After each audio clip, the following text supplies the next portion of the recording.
is LUQOTW, my weekly game show where I ask you a puzzle question and the first person to answer it correctly gets a point for either the champions from the previous seasons or the rest of the world.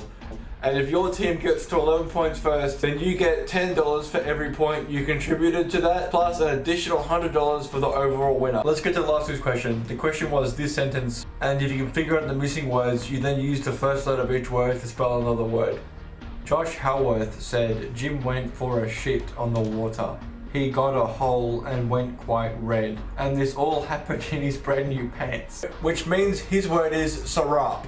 MrDanglyLegs says Jim went for a float on the water. He got a hole and went quite ape. And this all happened on his brand new river. So his word is far. Jerry says Jim went for a float. He got a hole and went quite wet. And this all happened on his brand new craft. So his word is FWC. Interesting, it's an acronym, I'll allow it. Jimothy and Oblin X both said Jim went for a float on the water. He got a hole and went quite low.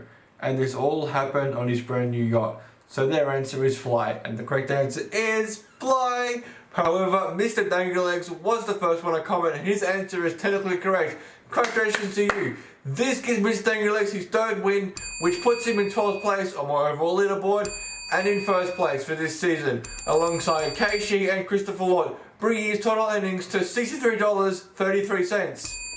This gives the world 10 points, which means this could be the final question of season 3, and it's a song. Each one of these tiles represents a different lyric.